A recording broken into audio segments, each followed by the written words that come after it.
사랑하는 형제자매 여러분, 오늘은 교회력으로 성령 강림절 후 5째 주일입니다. 오순절 성령 강림 사건을 통해 우리는 삼위일체이신 하나님의 실존을 알게 되었습니다. 우리는 예수님께서 아버지 하나님께 구하신 보혜사 성령님을 통해 예수님을 구주로 고백할 뿐만 아니라 진리의 영이신 성령님을 통해 하나님께 예배할 수 있습니다. 이제 우리의 마음과 뜻을 다하여 영과 진리로 주님의 이름을 찬양하며 예배합시다. 아멘. 성령이여 강림하사 크신 권능 주소서. 원하옵고 원하오니 충만하게 하소서. 예수여 비오니 나의 기도 들으사 애통하며 회개하마 충만하게 하소서.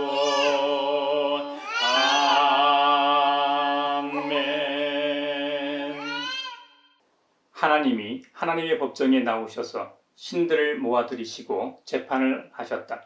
하나님께서 신들에게 말씀하셨다. 언제까지 너희는 공정하지 않은 재판을 되풀이하려느냐? 언제까지 너희는 악인의 편을 들려느냐? 셀라. 가난한 사람과 고아를 변호해주고 가련한 사람과 궁핍한 사람에게 공의를 베풀어라. 가난한 사람과 빈궁한 사람을 구해 주어라. 그들을 악인의 손에서 구해 주어라. 그러나 그들은 깨닫지도 못하고 분별력도 없이 어둠 속에서 헤매고만 있으니 땅의 기초가 송두리째 흔들렸다. 하나님께서 말씀하셨다. 너희는 모두 신들이고 가장 높으신 분의 아들들이지만 너희도 사람처럼 죽을 것이고 여느 군주처럼 쓰러질 것이다. 하나님 일어나셔서 이 세상을 재판하여 주십시오. 온 나라가 하나님의 것입니다. 아멘.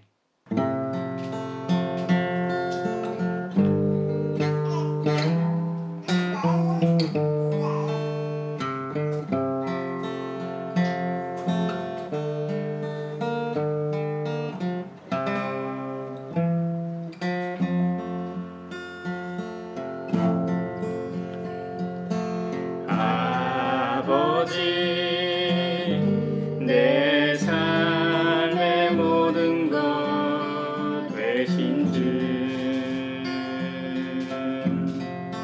나의 소망, 나의 참 기쁨,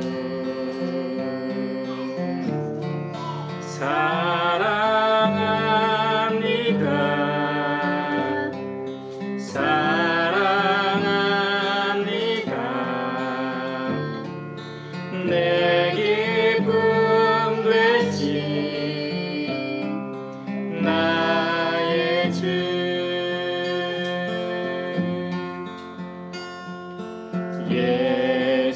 예수님 내 삶의 가장 귀한 분, 순결하고 친절하신 주,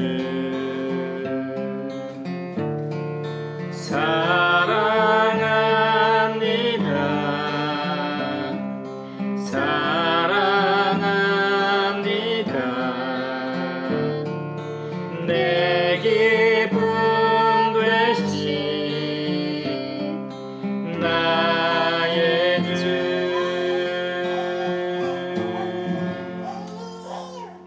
자비롭고 은혜로우시며 노하기를 도디하고 한결같은 사랑과 진실이 풍성하신 하나님께서는 우리의 악과 허물과 죄를 용서하신다고 하셨습니다.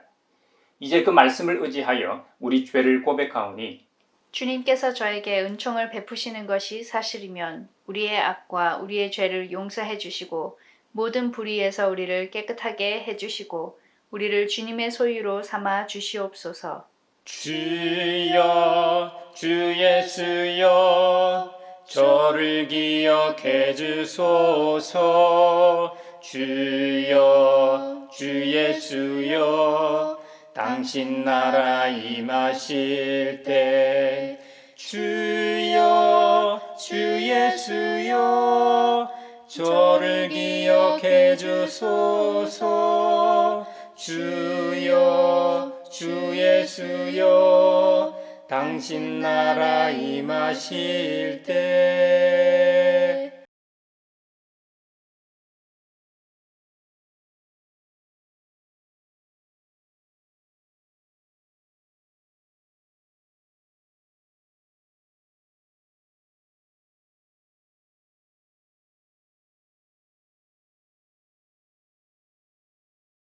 내 이름으로 일컫는 나의 백성이 스스로 겸손해져서 기도하며 나를 찾고 악한 길에서 떠나면 내가 하늘에서 듣고 그 죄를 용서하여 주며 그 땅을 다시 번영시켜 주겠다고 약속하신 우리 아버지 하나님께서 여러분의 죄를 용서하셨음을 주님의 이름으로 선언합니다. 아멘. 찬미하여라 오 나의 영혼아.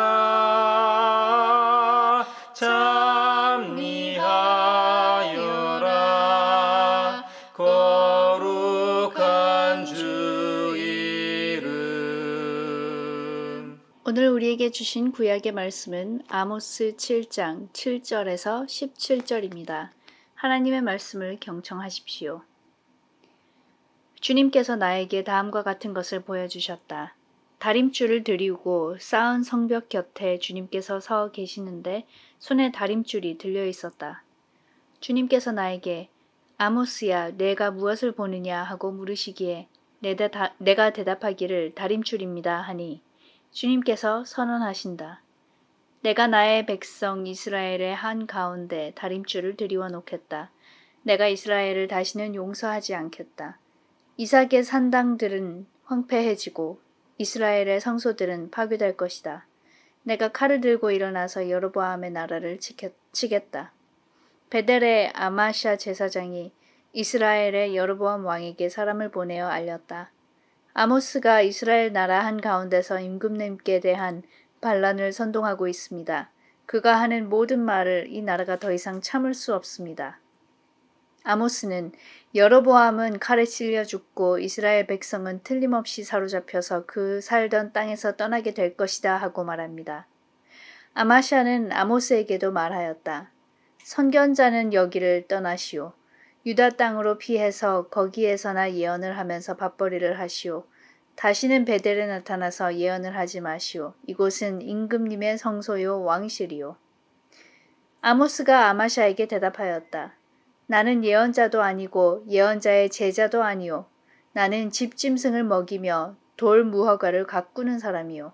그러나 주님께서 나를 양떼를 몰던 곳에서 붙잡아 내셔서 주님의 백성 이스라엘에게로 가서 예언하라고 명하셨소. 이제 그대는 주님께서 하시는 말씀을 들으시오. 그대는 나더러 이스라엘을 치는 예언을 하지 말고 이삭의 집을 치는 설교를 하지 말라고 말하였소. 그대가 바로 그런 말을 하였기 때문에 주님께서 이렇게 말씀하시오.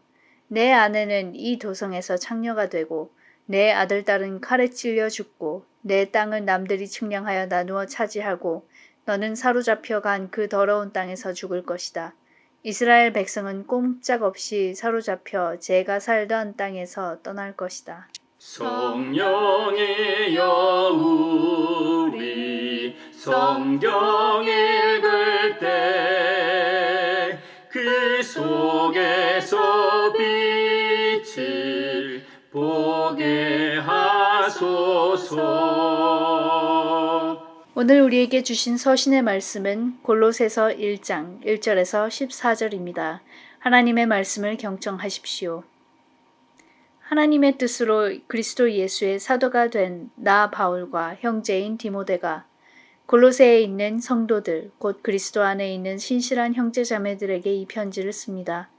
우리 아버지 하나님께서 내려주시는 은혜와 평화가 여러분에게 있기를 빕니다.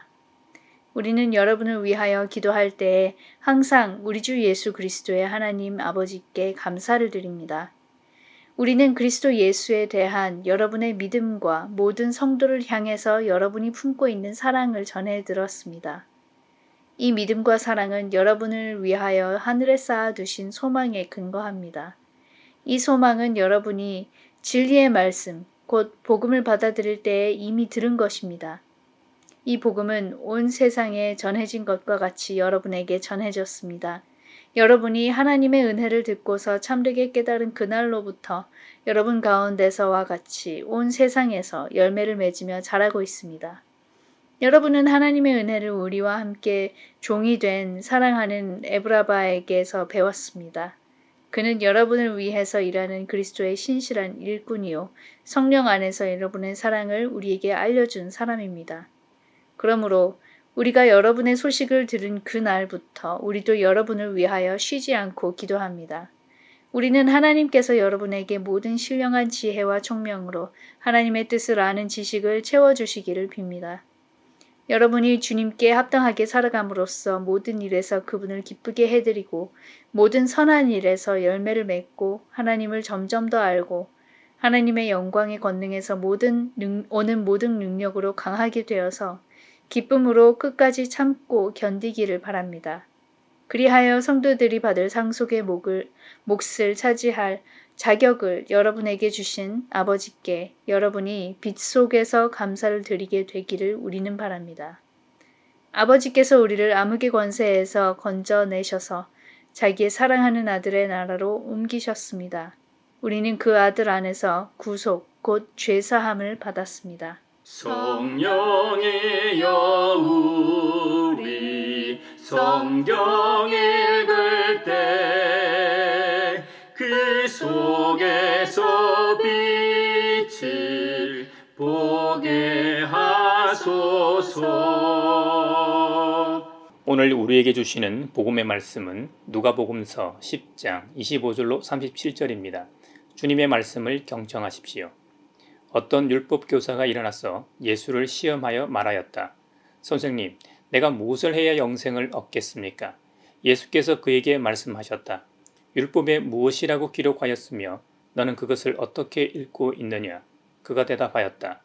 내 마음을 다하고 내 목숨을 다하고 내 힘을 다하고 내 뜻을 다하여 주 너의 하나님을 사랑하여라 하였고 또 내 이웃을 내 몸같이 사랑하여라 하였습니다. 예수께서 그에게 말씀하셨다. 내 대답이 옳다. 그대로 행하여라. 그리하면 살 것이다. 그런데 그 율법 교사는 자기를 옳게 보이고 싶어서 예수께 말하였다. 그러면 내 이웃이 누구입니까? 예수께서 대답하셨다. 어떤 사람이 예루살렘에서 여리고로 내려가다가 강도들을 만났다. 강도들이 그 옷을 벗기고 때려서 거의 죽게 된 채로 내버려 두고 갔다. 마침 어떤 제사장이 그 길로 내려가다가 그 사람을 보고 피하여 지나갔다. 이와 같이 레위 사람도 그곳에 이르러 그 사람을 보고 피하여 지나갔다. 그러나 어떤 사마리아 사람은 길을 가다가 그 사람이 있는 곳에 이르러 그를 보고 측은한 마음이 들어서 가까이 가서 그 상스에 올리브 기름과 포도주를 붓고 싸맨 다음에 자기 짐승에 태워서 여관으로 데리고 가서 돌보아 주었다. 다음 날 그는 2 데나리온을 꺼내어서 여관 주인에게 주고 말하기를 이 사람을 돌보아 주십시오. 비용이 더 들면 내가 돌아오는 길에 갚겠습니다 하였다. 너는 이 세 사람 가운데서 누가 강도 만난 사람에게 이웃이 되어 주었다고 생각하느냐? 그가 대답하였다. 자비를 베푼 사람입니다. 예수께서 그에게 말씀하셨다. 가서 너도 이와 같이 하여라. 이것은 주님의 말씀입니다. 하나님 감사합니다. 성령이여 우리 성경 읽을 때 그 속에서 빛을 보게 하소서. 사회를 위하여 기도합니다. 최근 다시 새로운 하위 오미크론 변이가 돌고 있는 데다 백신과 감염 면역 시간이 지나면서 확진자 수가 늘고 있습니다. 최근 1일 확진자 수가 2만 명이 넘으면서 재유행이 시작되었습니다. 증상이 대부분 약하게 나타나고 있는 것 같지만 면역 질환자나 백신 접종을 못한 사람들 그리고 어르신들에게 전파되면 심각한 병이 될 수 있으니 재유행이 빠르게 종식되게 하소서. 의료 대응 체계가 확진자들을 충분히 수용할 수 있도록 준비되게 하소서. 성령의 은사를 나에게 채우사 주님의 사랑 본받아 나 살게 하소서. 교회를 위하여 기도합니다. 그리스도의 사랑은 깨진 관계를 회복하는 능력이 있습니다. 전 세계 곳곳에서 그리스도의 사랑을 필요로 하고 있습니다. 교회는 갈수록 교회 자체의 생존을 위해 활동하고 있는 것 같습니다. 교회와 성도는 원래 예수 그리스도의 복음 전파와 하나님 나라 구현을 위해 부름받은 존재들입니다. 그러므로 하나님 나라의 시민으로서 우리가 살아가는 이 사회와 세계 속에서도 건강한 기독 시민으로 살아가게 하소서. 주님처럼 사회와 국가에 그리스도의 사랑이 움직일 수 있도록 헌신하게 하시고 화해와 일치를 위해 억압받고 희생당하고 차별받고 있는 이들을 위해 함께 행동하며 걸어가게 하소서. 성령의 은사를 나에게 채우사 주님의 사랑 본받아 나 살게 하소서. 세계 평화를 위하여 기도합니다. 올해 초부터 시작된 스리랑카 시민들의 시위가 국가 부도로 대규모 반정부 시위가 발생하여 어제는 정권 퇴진 시위가 대통령 집무실로 난입해 대통령이 긴급 대피하는 사태가 발생했습니다. 경제가 붕괴하며 민생고에 시달리던 시민들이 군경 방어망을 뚫고 들어가는 중 수십 명이 부상을 입었습니다. 스리랑카의 사회와 경제가 하루빨리 안정되게 하시고 국가의 민주적인 체계가 바로 서게 하시고 시민들은 하루하루 충분한 식량과 직업과 자유가 보장되는 일상이 회복되게 하소서. 또한 스리랑카에 이어 많은 신흥국이 채무 불이행에 빠질 수 있다는 우려가 전 세계로 확산되고 있습니다. 국제 원자재 가격, 금리 등이 안정화되어 더 이상 디폴트를 선언하는 나라가 없게 하소서. 성령의 은사를 나에게 채우사 주님의 사랑 본받아 나 살게 하소서. 우리 교회는 교회력에 따라 매 주일마다 구약 하나, 신약의 서신서 하나, 복음서 하나 이렇게 본문 3군데를 설교 본문으로 정하고 있습니다. 오늘 본문은 구약의 아모스 7장과 신약 서신서 골로새서 1장과 사복음서 중 하나인 누가복음서 10장입니다. 오늘 본문들에는 두 부류의 집단이 등장합니다. 조금씩 성격은 다르지만 전체적으로는 기득권 세력과 신진 세력의 대결 구도를 띠고 있습니다. 먼저 구약의 아모스 7장입니다. 이곳에는 신진 세력인 아모스라는 선지자와 아마샤라는 기득권 제사장이 등장합니다. 오늘 구약 본문인 이 아모스서는 책명처럼 아모스 선지자, 즉 예언자가 기록한 책입니다. 아모스 선지자가 활동하던 시대의 배경은 다음과 같습니다. 아모스는 이스라엘의 분열 왕국 시대에 활동했는데요.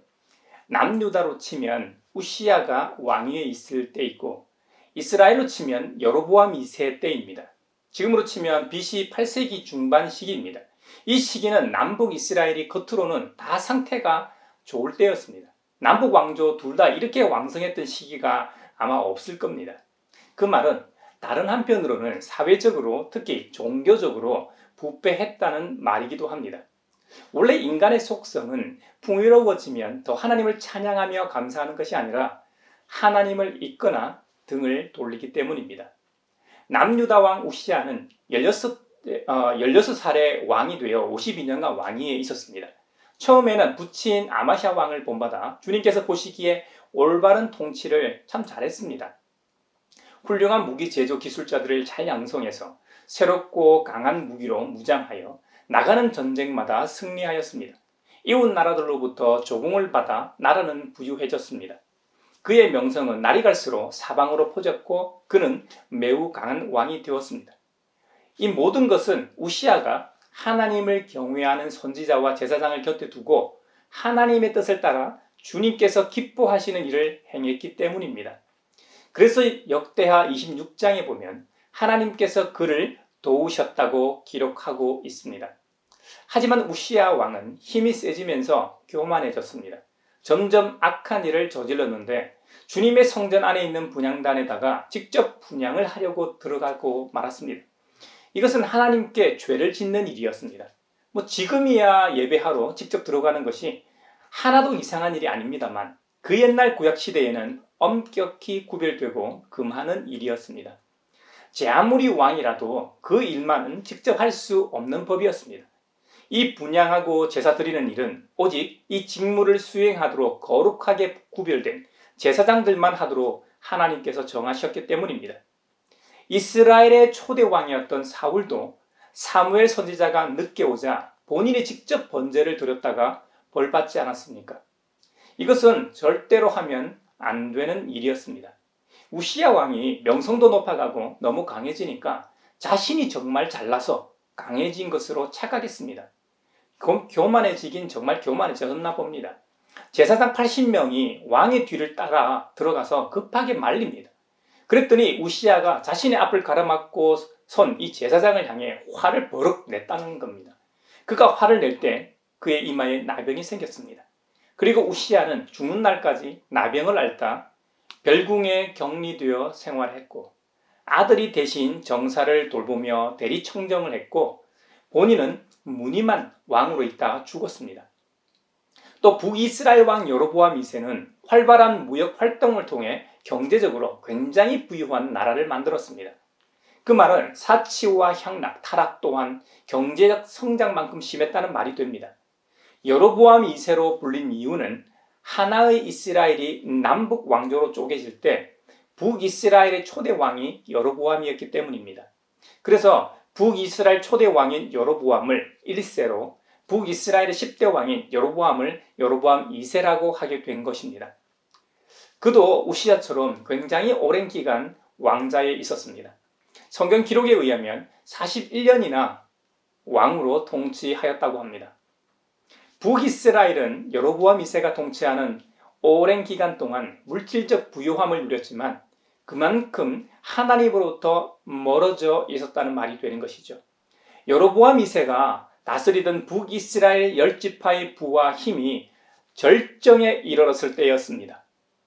영토도 아미떼의 아들 요나가 예언했던 것처럼 이스라엘 국경을 하맛 어귀에서부터 아라바 바다까지, 즉 사해 남단까지니까 굉장히 넓은 영토를 가지게 되었습니다.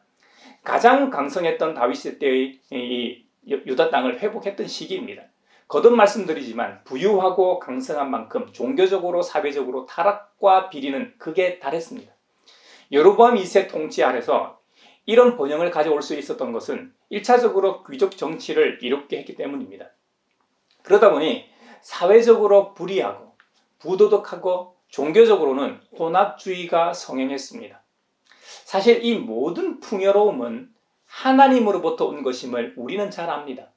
그럼에도 불구하고 그 시대에는 열지파의 우상 숭배와 배교는 극에 달하게 됩니다. 아모스 선지자는 먼저 북이스라엘의 사회적 죄악들을 지적합니다. 부자들이 가난한 자들을 압제하고 그들의 것을 착취하였기 때문입니다. 그로 인해 빈부의 차가 극심하게 되었습니다. 아모스의 지적에 의하면 부자들은 돈을 받고 의로운 사람을 팔고 신 한 켤레 값에 가난하고 힘없는 빈민을 팔았습니다. 부자들은 힘없는 사람들의 머리를 흙먼지 속에 쳐 넣어서 짓밟고 힘 약한 사람들의 길을 굽게 하였습니다. 아버지와 아들이 한 여자에게 드나들며 하나님의 거룩한 이름을 더럽혔습니다. 평생 포도주와 독주를 마시면 안 되는 나실인에게 억지로 포도주를 먹였고 예언자에게는 예언하지 말라고 명령하기도 했습니다. 심지어 고리대금으로 전당 잡은 옷을 제단 옆에 펴놓고 그 위에 눕지를 않나 하나님의 성전에서 벌금으로 거두어들인 포도주를 마시기까지 했습니다. 우리가 믿음 없는 사람이라고 해도 이런 짓을 예배당 안에서 하지는 않습니다. 아모스 선지자는 무질죄하고 사치로 인하여 피둥피둥 살만 찐 부자들의 부인들을 가리켜 바산의 암소들이라고 비난하기도 했습니다. 사회의 정의도 부자들만 누릴 수 있었습니다. 오늘날 이 사회에서 자유는 누구만 알고 누릴 수 있다고 누가 한 말과 거의 같죠. 가난한 사람들은 고리대금을 하는 부자들과 사기꾼 상인들로부터 착취를 당하며 살아야 했습니다. 그러나 무엇보다 심각한 죄악은 하나님과의 언약을 저버린 일입니다. 그 시대에도 성전에서 예배를 드리고 곳곳에서 종교 행위가 있었습니다. 하지만 하나님께 예배 드릴 때 거짓된 위선으로 드렸습니다. 이방 풍습을 본받아 종교 혼합으로 순결하지 못한 예배를 드렸습니다. 이에 하나님께서는 선지자를 세우셔서 경고하십니다. 그 경고의 도구가 바로 아모스였던 것이죠. 사실 아모스는 북이스라엘 사람도 아닙니다. 아모스는 베들레헴에서 가까운 드고아라는 지역 출신입니다. 그곳은 고원지대로 목축을 하며 뽕나무를 재배하던 목동이었습니다. 한마디로 시골뜨기라는 말입니다. 그는 예언자 되기 위해 선지학교 출신도 아닙니다. 엘리야와 엘리사 이야기에서 50명의 예언자 수련생이 있었습니다. 그 수련생들처럼 예언자 학교에서 훈련을 받은 것도 아닙니다. 어떻게 보면 평범하다 못해 은둔 생활하고 있던 야인처럼 보이기도 합니다. 하지만 하나님께서는 그를 불러 북이스라엘에게 경고하십니다. 하나님께서는 5가지의 환상을 통해 경고를 알리십니다. 이건 마치 요즘 기후 위기로 몸살을 앓고 있는 지구촌의 영상을 유튜브에서 쉽게 찾아볼 수 있듯이 아모스를 통한 영상 설교처럼 보입니다. 5가지 환상 중 3번째 환상이 오늘 본문입니다. 주님께서 다림줄을 잡고 서 계시는 환상이었습니다. 다림줄은 벽을 쌓을 때 인테리어나 건축 시 수직을 살펴보기 위해 이 줄을 달아 늘어뜨려 확인하는 건축 도구입니다. 다시 말하면 집을 짓는 인부가 벽을 바로 쌓기 위해 다림줄을 설치하고 시시때때로 확인하면서 작업을 완성합니다. 바로 이 도구로 하나님께서 북이스라엘 행위를 알아보신다는 겁니다. 여기서 다림줄은 하나님의 이 공의를 가리킵니다. 하나님께서는 주님의 백성들이 주님의 나라를 의롭게 세워가는지를 시시때때로 점검하고 계신다는 의미입니다. 만약 집을 짓는 사람이 쌓아 올린 벽이 기울어져 있는 것을 발견하게 된다면 어떻게 하겠습니까? 잘못된 줄 알면서도 그냥 무시하고 집을 계속 짓겠습니까? 그렇다간 재산상 피해는 물론이고 인명 피해까지 초래할 게 뻔한데 어떻게 무시하고 짓겠습니까? 쌓아 올린 벽이 기울어지거나 삐뚤어진 것을 발견하면 그 벽을 허물어 버립니다. 하나님께서도 그 백성들이 죄악된 국가를 세워나갈 때 이렇게 하시겠다는 의미가 바로 다림줄 환상에 깃들어 있는 의미입니다. 하나님의 의를 통해 본 결과 이스라엘의 굽은 마음, 삐뚤어진 삶이 밝혀졌던 것이죠. 하나님의 계시로 아모스 선지자가 북이스라엘과 여로보암 2세에게 경고를 선포하였습니다. 하지만 제사장 아마샤라는 자가 나서서 아모스를 대적하게 됩니다. 아마샤는 베델에 있는 성소의 제사장이었는데 제사장 중에 가장 중요한 위치에 있는 사람이었습니다. 아마샤는 베델 성소로 예배드리러 왔던 여로보암 2세와 관계가 좋았을 겁니다. 그래서 그 친분 덕에 정치적 영향력도 상당했습니다. 그는 고대 북이스라엘 사회의 최고 지도층으로서 자신에게 주어진 종교적 권위와 더불어 정치 사회적 영향력이 상당해서 그 권력을 마음껏 누리며 살고 있었을 겁니다. 베델은 왕조 및 이 귀족들이 주로 예배하러 오는 이 장소였습니다. 그러다 보니 시골의 가난한 백성들이 겪고 있는 삶의 문제들에 대해서 잘 모르거나 알았다고 해도 눈이 멀어서 외면했을 겁니다. 가진 자들의 기득권을 옹호하는 종교 지도자였던 것이죠. 그러니 제사장 아마샤 입장에서는 아모스 선지자는 커다란 부담이었습니다. 아모스를 그대로 뒀다가는 자신의 입장이 곤란해졌겠지요. 그래서 아모스를 자신의 고향인 남유다로 쫓아내는 것이었습니다.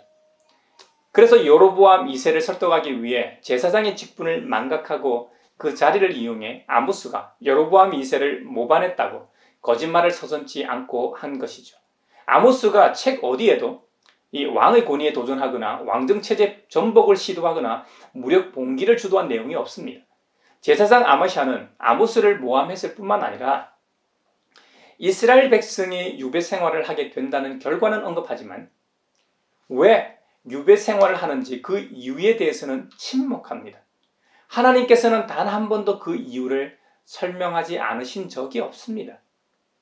주님은 하나님의 백성들이 잘못된 길에서 회개하고 돌이키기를 원하시기 때문에 항상 그들의 잘못된 행위를 예언자를 통해 말씀하셨습니다. 거짓 제사장 아마샤에 대한 아모스 선지자의 반응은 다음과 같습니다.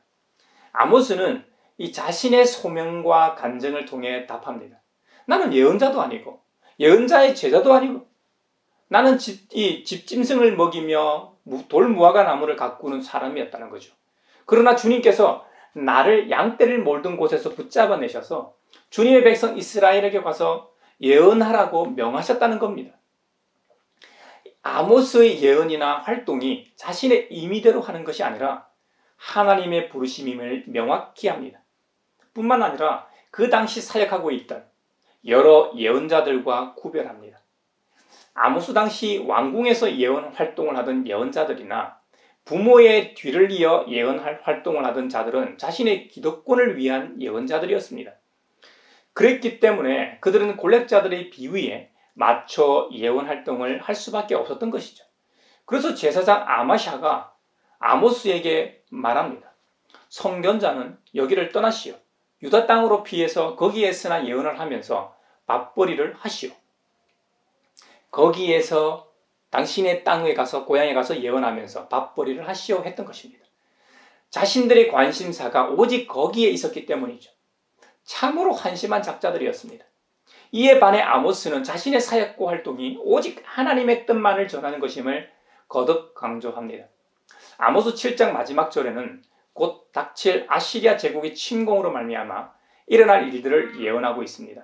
전쟁이 발생하면 젊은이들은 전장에서 파리 목숨처럼 죽어갈 것이고 백성들은 유린당하고 유배당하게 된다는 겁니다. 포로로 잡혀간다는 것이죠. 그리고 힘없는 여자와 아이들은 팔려가는 신세가 되어 노예가 될 거라는 것이죠. 참으로 참혹한 상황입니다. 근데 100여 년 만에 북이스라엘은 아시리아에 의해 멸망하게 됩니다. 그리고 아모스 선지자가 예언했던 대로 그대로 이루어지게 됩니다. 아모스 선지자를 대적했던 제사장들은 약 800년이 지난 예수님 당시에도 있었습니다.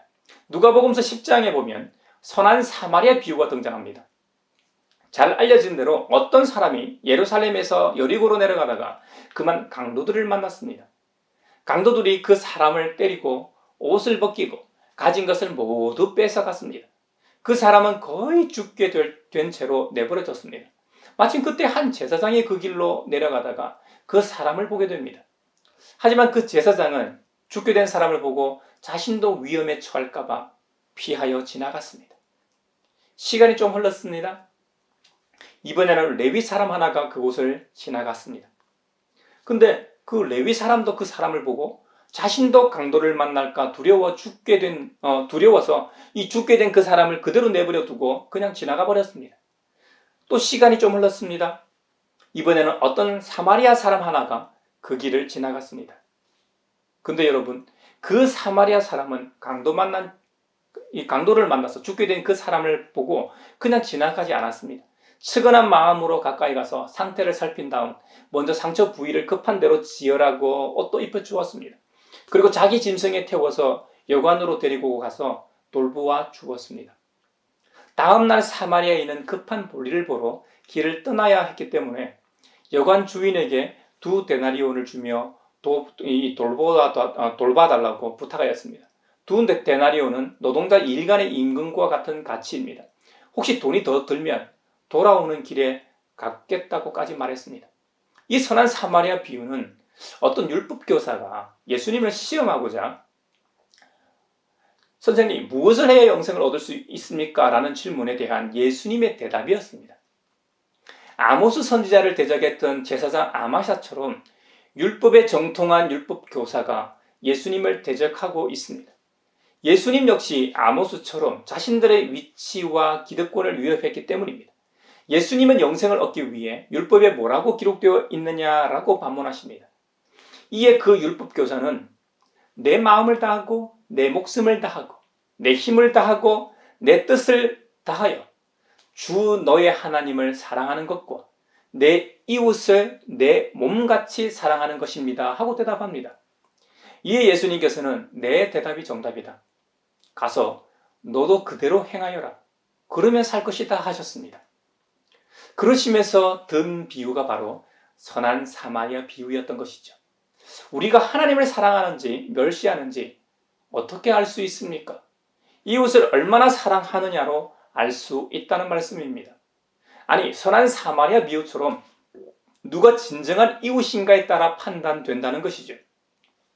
제사장과 레위인은 예배, 종교 행위와 관련되어 있는 인물입니다. 우리가 예배당에서 예배 순서에 따라 예배위원으로 섬기고 교회 안에서 제 아무리 신실한 종교 생활을 해도 교회 밖에서 어떻게 사느냐가 더 중요하다는 말씀입니다. 하나님께서 만드신 다른 형제자매를 어떻게 사랑하느냐가 우리의 믿음의 척도가 된다는 의미일 겁니다. 우리가 살고 있는 지역과 사회에서 이웃과 더불어 살아가고 있는가에 대한 물음입니다. 좀 더 확장해서 말하면 요즘 기후 위기로 지구촌이 몸살을 앓고 있고 피조 세계가 신음하고 있습니다.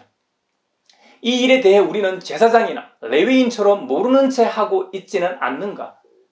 아니면 선한 사마리아인처럼 관심을 가지고 목소리를 내며 행동에 나서고 있는지 이 말씀을 통해 성찰해 보아야 합니다. 골로새 교회의 이야기는 우리에게 용기를 줍니다. 사도 바울은 평생에 걸쳐 총 3차례의 전도 여행을 떠났습니다. 그의 선교지는 자신의 고향 다소가 있는 길리기아를 비롯하여 소아시아 전체와 지중해 연안의 크고 작은 여러 섬들, 그리고 마케도니아와 아가야 등이었습니다. 현대 지명으로 치면 터키, 불가리아, 그리스, 키프로스 등입니다. 오늘 본문은 옥중서신 중 하나인 골로새서입니다. 골로새 교회는 바울이 직접 세웠다기보다는 그의 믿음의 동력자인 에바브라가 세운 것으로 보입니다.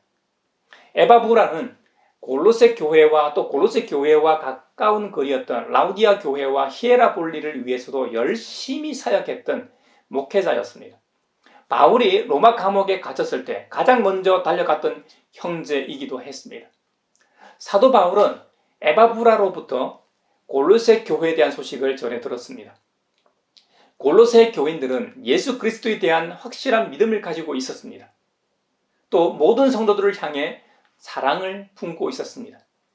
그런데 그리스도에 대한 믿음과 형제 사랑에 대한 이들의 행위는 진리의 말씀이 전해지고 복음을 받아들인 날로부터 시작하여 지금까지 쭉 이어져 오고 있다는 겁니다. 참으로 놀라운 일입니다. 하지만 믿음 생활을 시작한 이후로 지금까지 그리스도에 대한 변함없는 믿음과 이웃 사랑을 실천하는 것은 쉬운 일이 아닙니다. 그래서 예전에 수련회 때마다 첫사랑을 회복해야 한다고 외쳤고 첫사랑을 회복하도록 강구하였던 것입니다. 그러니 골로새 교회와 교인들의 믿음 생활에 대한 좋은 소문을 들은 이 사도 바울 입장에서는 하나님께 감사하지 않을 수 없었던 것이죠. 그런데 바울은 골로새 교인들의 이런 놀라운 믿음의 행위에 대한 근거를 예수 그리스도 우리 주님과 그분이 하시는 일이라고 말합니다. 먼저 하나님 아버지께서 모든 신령한 지혜와 총명으로 하나님의 뜻을 아는 지식을 채워주셨기 때문이라는 것입니다. 이런 점에서는 우리도 동일한 조건입니다. 똑같은 출발점에 서 있다는 말입니다. 주님을 믿는 그리스도인 치고 하나님께서 신령한 은혜를 안 주신 분이 누가 있습니까? 지혜와 총명 그리고 주님의 뜻을 아는 지식을 채워지지 않는 사람이 누가 있단 말입니까? 주님은 보혜사 성령님을 통해 모두에게 동일하게 주셨습니다. 골로새 교인들과 우리와의 차이는 행함과 인내에 있는 것 같습니다. 우리도 어느 정도의 행함은 있죠. 어떤 역경 속에서도 끝까지 그 믿음의 행함을 실천하느냐의 차이인 것이죠. 그래서 바울은 골로새 교회의 소식을 전해 들은 시점 이후를 위해 권면하면서 기쁨으로 끝까지 참고 견디기를 바랍니다. 지금까지 해온 것처럼 말이죠. 라고 편지를 씁니다. 신앙생활에 있어 중요한 덕목이 바로 오래 참음입니다. 끝까지 참고 견디는 것입니다. 인내야말로 정말 중요한 덕목입니다. 사랑 한 번 안 한 그리스도인이 어디 있겠습니까? 하지만 그 사랑을 계속 이어가는 것이 참 어렵습니다. 부부관계도 마찬가지이고 부모 자식 간에도 마찬가지입니다. 아무리 가족이라도 변하지 않는 사랑을 한다는 것은 참으로 어려운 일입니다. 혹시 우리가 이 세상에서 살아가다 그리스도인으로서 참고 견디기 어려울 때 주님을 바라봅시다. 하나님 아버지께서는 우리를 암흑의 권세에서 건져내셔서 자기의 사랑하는 아들의 나라로 우리를 옮기셨음을 기억합시다. 그러면 그 은혜가, 그 말씀이 우리의 마음과 행동을 다 잡을 겁니다. 오늘 우리는 아모스 선지자를 통해 대적하는 사람이나 환경에서도 하나님의 뜻에 따라 복음을 전해야 함을 보았습니다. 그 복음은 예수님께서 비유로 드셨던 것처럼 우리의 삶의 자리에서 선한 사마리아인처럼 이웃이 되어 주어야 진심으로 전해지는 것입니다. 이것이 쉽지 않습니다. 하지만 사도 바울이 권면했던 것처럼 하나님께서 우리를 암흑의 권세에서 건져내셔서 하나님의 나라로 옮기셨음을 기억하면 그 은혜가 우리를 이끌어갈 것입니다. 우리 주님으로부터 오는 힘이 우리로 하여금 말씀대로 살아내도록 할 것입니다. 이번 한 주간도 우리 모두가 예수 그리스도 우리 주님이 하신 일을 기대하고 기도하며 살아갑시다.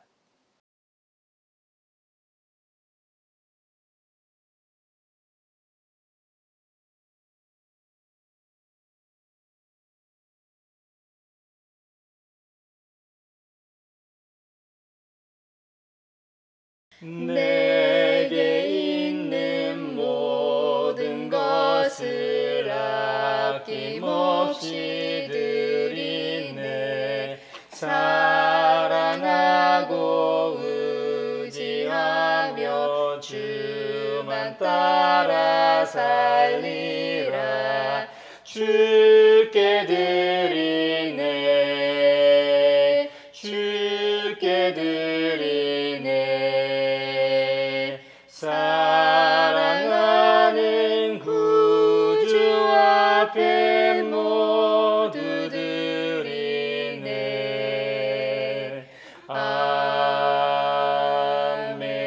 아멘.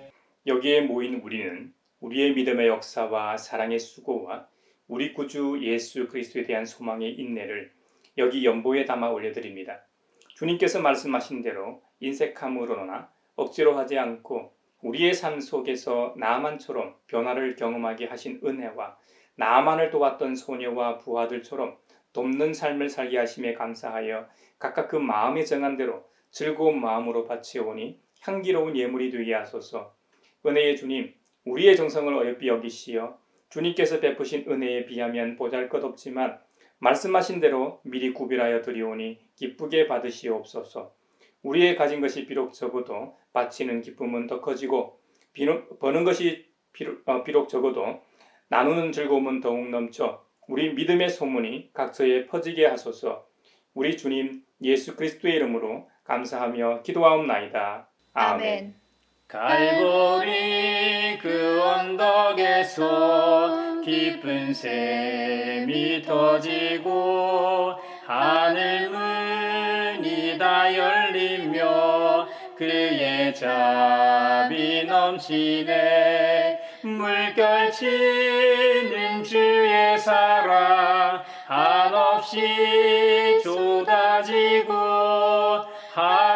하늘나라 평화 정의 죄악 세상 접시네. 하늘나라 평화 정의 죄악 세상 접시네. 서로 평화 인사를 나누겠습니다. 주님의 주님의 평화를 평화를 빕니다. 주님의 평화를 빈다 얘들아. 주님의 평화가 여러분과 함께 하시길 바랍니다. 이제 축도하겠습니다.